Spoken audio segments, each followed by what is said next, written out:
वेल, तर आज आपण स्टेपर मोटर इंटरफेस हे शिकणार आहोत. त्यासाठी मी अगोदर तुम्हाला पीपीटी शेअर करतो. तर आपण आतापर्यंत इंटरफेसिंग लर्न करतोय. त्यामध्ये फर्स्ट आपण मेमरी इंटरफेसिंग बघितलं, रॅम, रॉम. त्यानंतर काल आपण एडीसी आणि DAC interfacing. Today we'll discuss about the interfacing of the stepper motor with the 8051 microcontroller. Stepper motor, जसं नावच stepper motor आहे, which rotates in steps, which is widely used for translating the electrical pulses into the mechanical movement.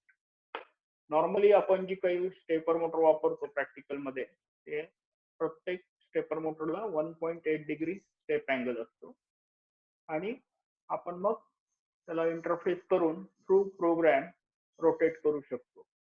What are the application? जसं की position control साठी mainly वापरलं जातं.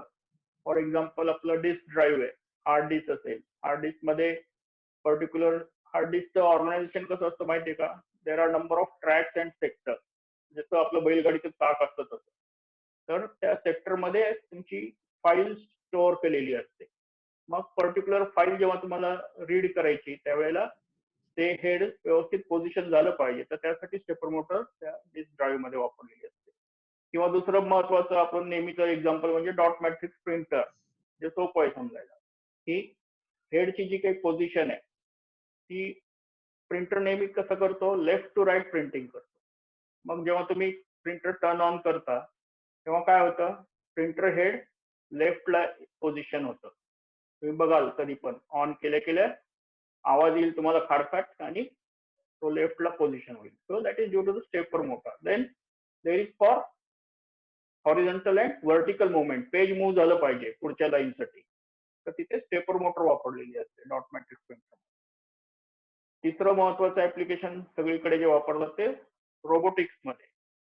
Robotics मध्ये तुम्ही बघितलं असेल की आर्म मुवमेंटसाठी वेगवेगळ्या हॉरिझॉन्टल मुवमेंट, व्हर्टिकल मुवमेंट, त्यासाठी तो मेनली डायरेक्शन, स्पीड आणि पोझिशन साठी स्टेपर मोटर वापरतात. रोबोटिक्स मध्ये त्याचा फार मोठ्या प्रमाणावर उपयोग होतो. ते फॉर एक्झाम्पल आता तुम्ही कोरोनाच्या याच्यामध्ये देखील बघितलं असेल की काही हॉस्पिटल्स मध्ये पेशंटला मेडिसिन देण्यासाठी रोबोट्स वापरलेले आहेत. तर हे सर्व रोबोट्स मध्ये स्टेपर मोटरचा भरपूर प्रमाणात वापर केलेला असतो. अनेक ठिकाणी तिथल्या त्याचे काही पार्ट्स असतील रोबोटचे, त्यामध्ये स्टेपर मोटर वापरून मुवमेंट दिलेले असतात. दुसरं अजून एक एक्झाम्पल आत्ताच म्हणायचं तर आपण बघितलं की हॉटेलमध्ये काही ठिकाणी रोबोट्स आता वापरतायत, ते वेटरचं काम करतायत, म्हणजे टू सर्व द कस्टमर. तर इंडस्ट्रीमध्ये रोबोटचा फार महत्वाचा रोल आहे, कारण जिथे ह्युमन इंटरफेस अवॉइड करायचा असतो. जसं आता आपण स्टेथोस्कोप बद्दल बोलत होतो, तर ह्युमन इंटरफेस म्हणजे काय, जर समजा इलेक्ट्रिकलचं काही आहे हाय टेन्शनचं, तर तिथे शॉक लागण्याची शक्यता असते. मग ती जी कामं आहेत ती रोबोट कडून केली जातात. किंवा वेल्डिंगचं जे काम आहे, तर इजा होऊ शकते ह्युमनला, त्यामुळं तिथे रोबोट्स वापरून आपण ते सर्व वेल्डिंगचं काम वगैरे करून घेऊ शकतो. तुम्ही बघितलं असेल ऑटोमेशनमुळे आता बऱ्यापैकी सगळीकडे रोबोट्स वापरले जात आहेत आणि प्रोसेस प्लांट मध्ये तर सगळं ऑटोमेशन आहे. So there is a lot of applications of this stepper motor. So whatever stepper motor we are going to discuss, that stepper motors are commonly have a permanent magnet rotor surrounded by a stator. आता आपण construction बघतोय stepper मोटरचं. Construction मध्ये तुम्ही बघाल हे जे काही 4 winding आहे त्याला स्टेटर म्हणतात आणि हा रोटर आहे. ओके, प्रत्येकाला ह्या रोटर हा आतमध्ये रोटेट होत असतो आणि या स्टेटर वाइंडिंग आहेत. Okay, say for example here you can see these are the stator winding A, B, C, D आणि हा रोटर आहे. हा आतमध्ये रोटेट होत असतो आणि स्टेप्स मध्ये रोटेट होतो, म्हणून त्याला स्टेपर मोटर म्हटलं. Okay, so it is having 4 stator windings that are fed by a center tap, and such motors are called as a 4-phase or unipolar unipolar stepper motor. It has a permanent magnet rotor, म्हणजे shaft, which is surrounded by a stator. इथे तुम्ही बघत असाल की हा rotor, it is surrounded by the stator. The practical permanent magnet stepper motor will have 1.8 degree step angle and total 50 tooth on its rotor. हे जे काही दात या गेअर सारख्या याला रोटर म्हणतात, तर ते साधारणतः 50 टीथ असतात. There are 8 main poles on the stator, each having 5 tooth in the pole face. प्रत्येक स्टेटरवर 8 मेन पोल्स आहेत आणि having 5 tooth in the pole face. Now he motor rotate करायची असेल तर काय करावं लागतं, या कॉइल एनर्जाइज करावं लागतं. इथे आपण बघूयात आता की रोटेशन कसं होतं स्टेप मध्ये. आता ही पहिली स्टेप आहे. नाव आपण स्टार्ट केल्यावर हे बघा, हा 1.8 डिग्रीने शिफ्ट झाला, परत 1.8 डिग्रीने शिफ्ट झाला. जो काही येलो पोर्शन दिसतोय that shows the angle, shifting angle, right. नंतर परत 1.8 डिग्रीने, अशा प्रकारे 1.8 डिग्री इच स्टेप. मग एक राऊंड करायला किती लागतील, 360 डिग्री साठी टोटल 200 स्टेप्स लागतील. ठीक आहे. स्टेप सिक्वेन्स काय आहे ती इथे लक्षात घ्या, या टेबल मध्ये दिलेलं आहे. इथे वाइंडिंग दिल्यात ABCD आणि 1001 याप्रमाणे आपल्याला स्टेप सिक्वेन्स त्या स्टेटरच्या वाइंडिंगला द्यावा लागतो to rotate the motor. Okay. या टेबल मध्ये तुम्ही बघाल की जर तुम्ही या सिक्वेन्स न दिलं तर क्लॉकवाईज मोटर रोटेट होईल, आणि तुम्ही जर ते सिक्वेन्स रिव्हर्स केला तर ते काउंटर क्लॉकवाईज म्हणजे अँटी क्लॉकवाईज मोटर रोटेट होईल. म्हणजे आपल्याला सुरुवातीला काउंट काय द्यावं लागेल, 1001 म्हणजे काय 9. मग आपण 8 बिट वापरतो म्हणून आपल्याला टोटल काउंट काय लोड करावा लागतो, 9 डुप्लिकेट करायचं त्याला. आणि मग रोटेट इन्स्ट्रक्शन वापरून आपण 1 by 1 रोटेट करतो. So it will go through this step आणि after 4 again it will repeat. जर आपल्याला अँटी क्लॉकवाईज फिरवायची असेल मोटर तर काय काउंट सुरुवातीला लोड करावं लागेल, 3 म्हणजे आपल्याला 33 लोड करावं लागेल, म्हणजे मोटर आपली उलटी फिरेल. Okay. So that is the step sequence that is to be outputted for rotating the motor in the steps in the clockwise and anti-clockwise direction.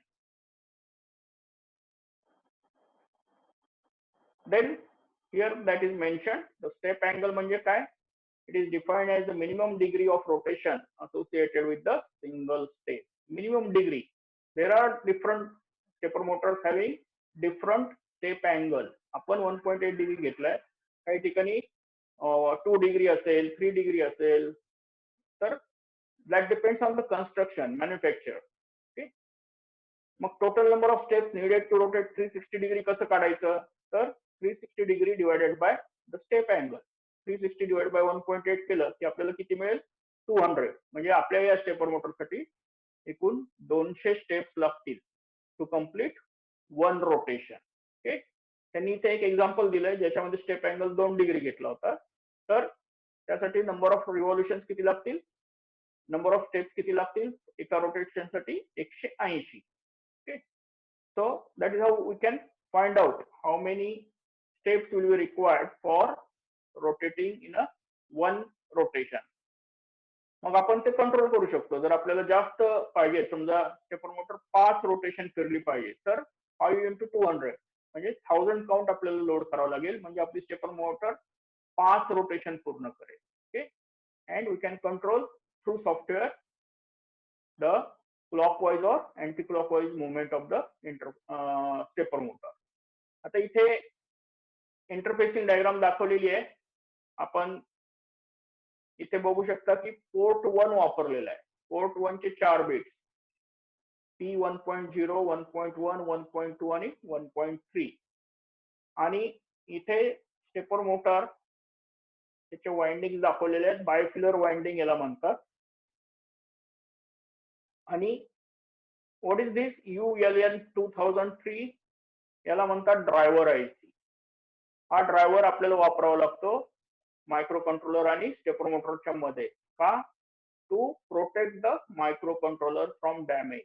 Overloading होऊ शकतं किंवा बर्नआउट होऊ शकतं, तर त्यावेळेला हा ड्रायव्हर असला तर असं काही होणार नाही. Basically it provides the isolation between the motor and the controller chip. Okay, so that is the interfacing diagram. Very simple.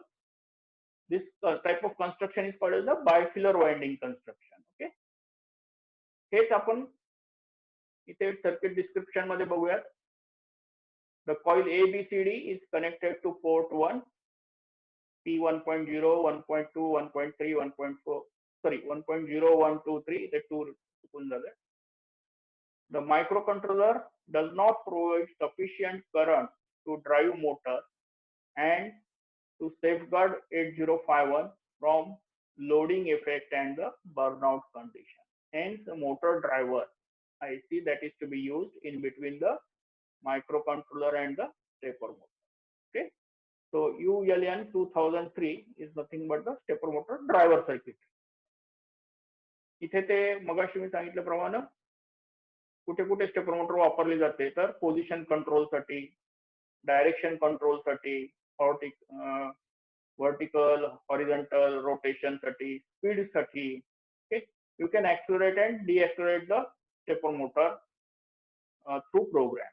Okay, आता इथे तुम्हाला समजण्यासाठी ऍक्च्युअल 8051 मायक्रो कंट्रोलर दाखवलेला आहे and that is interface with the stepper motor. आता तुम्ही हा जो काही ULN 2003 करंट ड्रायव्हर आहे, हा तो ड्रायव्हर IC आहे आणि इथे पोर्ट लाईन्स आहेत P1.0, 1.1, 1.2, 1.3. हे कशासाठी आहे पोर्ट, तर जी काही स्टेप सिक्वेन्स आहे आपल्याला द्यायची आहे या वाइंडिंगला, टू एनर्जाइज दिस वाइंडिंग, ती स्टेप सिक्वेन्स आपण या पोर्टवर पाठवणार आहोत. म्हणजे पोर्टवर आपल्याला काय म्हणून वापरायचं आहे, आउटपुट पोर्ट म्हणून वापरायचं आहे. ओके, आणि इकडे क्लॉक जनरेटर आणि रिसेट सर्किटरी दाखवलेली आहे. बाकीचे सिग्नल मुद्दाम दाखवलेले नाही आहेत, कारण आपण आता फक्त फोकस स्टेपर मोटर इंटरफेसवर करतोय. बरोबर, तसं मायक्रो कंट्रोलर मध्ये तुम्हाला माहिती आहे बाकीचे पोर्ट्स आणि signal. Okay, port 0, port 2 which are use for address data purpose, then port 3 multi function port. Okay, तर इथे फक्त पोर्ट 1 वापरलेला आहे म्हणून तेवढेच बिट्स दाखवलेले आहेत. आता इथे बघा, या वाइंडिंगला प्रत्येकाला तुम्ही इथे एक डायोड बघताय. That diode is called as what? Freewheeling diode. Why this diode is used? For protection, to dissipate the energy in the coil. त्यासाठी त्या freewheeling म्हणतात ते वापरलेले असतात. So here the stator winding A, B, C, D that is shown, where we are going to output those step sequence and then the motor will rotate in the state. Okay, समजलं सर्वांना. आता आपण त्याच्यानंतर program बघूया की stepper motor rotation साठी how to write the program. Program फार सोपा आहे, कारण आपल्याला असेंब्ली लँग्वेज प्रोग्राम म्हटलं की अगोदर भीती वाटायला. तर असेंब्ली लँग्वेज प्रोग्रामिंग अवघड नाहीये. फक्त काय प्रॉब्लेम आहे, आपल्याला प्रत्येक त्या प्रोसेसरचा, म्हणजे मायक्रो कंट्रोलर असेल किंवा मायक्रो असेल, तर त्याचा इन्स्ट्रक्शन सेट लर्न करावा लागतो. कारण आपण बघितलं की assembly language program is called as the machine dependent. हा प्रोग्राम तुम्हाला मायक्रो प्रोसेसरवर रन करता येणार नाही, किंवा हा प्रोग्राम तुम्हाला दुसऱ्या कुठल्या मायक्रो कंट्रोलर चिपवर रन करता येणार नाही. हा फक्त 8051 किंवा त्याच्याशी जे काही आयडेंटिकल असतील अशा चिपवरच हा प्रोग्राम रन होऊ शकतो. ओके, तुम्हाला माहिती आहे मायक्रो कंट्रोलरची, that is called as the family of the micro controller, family of the microprocessor, जे सिमिलर ऑपरेशन्स असतात, काही थोडेफार फरक असतात. बरोबर, तर असेंब्ली लँग्वेज प्रोग्राम सोपे आहेत once you study the instruction set. जसं तुम्हाला माहिती आहे ORG 000H ही पहिली इन्स्ट्रक्शन आपण लिहितो टू स्टार्ट, म्हणजे origin. This is the directive for the assembler. This is not the part of the instruction. आपण वेगवेगळे डायरेक्टिव्ह बघितले होते वर्गामध्ये. DB is called as a define byte, DW define word. Okay, then DD means double word. So directive are use for directions to the assembler. कारण आपण हा programme लिहून झाल्यानंतर, सेव्ह केल्यानंतर मेमरीमध्ये असेंबल करतो युजिंग द क्रॉस असेंबलर. बरोबर, जसं तुम्हाला मॅथम, टॅथम हे काय तर असेंबलर्स आहेत. Okay, So those are the important parts to learn about the assembly language program. Assembler directives जसे ORG आहे, then DB वगैरे आहेत, त्याच्यानंतर EQ आहे, एंड डायरेक्टिव्ह आहे, आणि इन्स्ट्रक्शन त्यासाठी फील्ड्स कुठले कुठले आहेत बघा. लेबल म्हणजे काय, तर जे काही आपल्याला जम्प द्यायचे असतात त्यासाठी लेबल आपण इथे वापरत असतो. आणि next is the comment field. इथे these are not the part of the instruction, परंतु याला काय म्हणतात, कॉमेंट. म्हणजे काय, आपल्याला समजण्यासाठी आपण हे लिहिलंय की ही पर्टिक्युलर इन्स्ट्रक्शन काय करते. जसं आता इथे मूव ए कॉमा #99 कुठला ऍड्रेसिंग मोड आहे, इमिजिएट ऍड्रेसिंग मोड. तुम्हाला मी सांगितलंय की हॅश असलं की immediate addressing mode, at symbol असला की इनडायरेक्ट ऍड्रेसिंग मोड. त्यानंतर जर नुसतं हा हॅश नाही दिला, फक्त 99 लिहिलं तर डायरेक्ट ऍड्रेसिंग. आणि जेव्हा दोन्ही सोर्स आणि डेस्टिनेशन रजिस्टर्स असतात त्यावेळेला it is called as the register addressing. बरोबर. तर अॅक्युमुलेटर मध्ये आपण तो काउंट टाकला बघा, स्टेप सिक्वेन्स जो आपल्याला आउट करायचा आहे 9. तर तुम्हाला मी मगाशी सांगितलं की 8 बिट असल्यामुळे आपण 99 घेतला. ओके. देन R0 रजिस्टर आपण स्टेप काउंट साठी लोड केलाय की आपल्याला एक रोटेशन पाहिजे, म्हणून आपण इथं काय केलं, 200 काउंट जो काही आपला आला होता स्टेप अँगल डिवाइड करून 360 डिग्रीला, तो काउंट इथे लोड केलाय. तुम्ही बाकी ठिकाणी एच बघत असाल, पण इथे एच नाही लिहिलेला आहे. का? कारण हा डेसिमल नंबर आहे, लक्षात घ्या. हा फरक लक्षात घ्या, हा डेसिमल नंबर आहे. बरोबर. So 200 that is written, that count will be loaded in the R0. कारण तुम्हाला असं डाऊट येईल की R0 8 बिट रजिस्टर आहे आणि मग इथे 200 म्हणजे हे तर 12 बिट झाले. तर इंटरनली तो हेक्स मध्ये स्टोअर करतो, म्हणजे 200 चा जो काही हेक्साडेसिमल इक्विव्हॅलेंट येईल तो तिथे स्टोअर होईल actually. Okay. Then next instruction काय आहे, मूव P1 कॉमा ए. म्हणजे काय केलं आता आपण, जे काही काउंट आहे तो आपण आउट केलाय पोर्ट 1 वर. तो output the step sequence two port 1. म्हणजे हा पहिला जो काही 9 आहे तो इथे आउट होईल. राईट. देन इथे तुम्ही बघाल call delay routine. So after outputting the step sequence, wait for certain time, absolute call instruction वापरली. डिले रुटीन खाली आपण लिहिलेलं आहे, ते आपण नंतर बघूया. नंतर काय केलं, RRA म्हणजे काय, rotate right all the bits of the accumulator towards right. तो एकने रोटेट होईल. You know there are two types of rotate instruction. One is without carry and one is with carry. हा काय झाला, RRA म्हणजे rotate without carry. Okay. RRC असतं तर rotate through carry झालं असतं, पण इथे आपल्याला कॅरीची काही मतलब नाहीये, म्हणून आपण काय केलं, फक्त RRA वापरली. बरोबर. Rotate the sequence for clockwise. आणि त्यानंतर काय केलं, R0 जो काही रजिस्टर आपण 200 लोड केला होता count, so we are using DJNZ, decrement and jump if not 0. R0 register एकने कमी कर, आणि जर 0 नसेल झालं तर गो टू बॅक, म्हणजे इथे जा. So here that label is use. Actually जेव्हा तुम्ही असेंबल कराल ना, तेव्हा these labels are replaced by the actual addresses by the assembler. Okay. आपण ह्या कुठल्या तरी स्टार्टिंग मेमरी लोकेशन पासून हा प्रोग्राम पूर्ण सेव्ह करत असतो, लेट अस से 2000 पासून. तर त्याप्रमाणे जो काही ऍड्रेस इथला येईल त्या ऍड्रेसला तो इथे जाईल. Okay. The address of the next instruction that is hold in the program counter. तुम्हाला माहिती आहे, program counter keep the track. Normally it execute the program in sequence, परंतु अशा सिच्युएशनला the normal execution sequence is change. Okay. तर त्यावेळेला program counter contents modify होतील आणि that will be instead of the address of the next instruction, previous address त्यामध्ये load होईल आणि परत रिपीट होईल. लूप, याला म्हणतात लूप. ओके. तर हे किती वेळा लूप एक्झिक्यूट होईल, जोपर्यंत हा काउंट 0 होत नाही तोपर्यंत. So until the R0 register, so till the loop will be executed, right? And then once that is finished, count is finished, म्हणजे काय होईल, आपली मोटर एक रोटेशन पूर्ण करेल आणि then just jump to here. हे आपण काय केलंय, एंड करण्यासाठी इथेच प्रोग्रामला जम्प देऊन टाकले. Okay. So this will wait till the count become 0 and then it will come out of the loop. Okay. So that is for one rotation. आपल्याला मी मगाशी म्हटल्याप्रमाणे जर रोटेशन जास्त पाहिजे असतील की समजा परीक्षेत विचारलं write the program for 5 rotation, so you have to multiply 200 by 5 and write down the count here. Okay, so accordingly we can control how many number of rotations the motor should rotate. At the same time we can control the direction clockwise or anti-clockwise.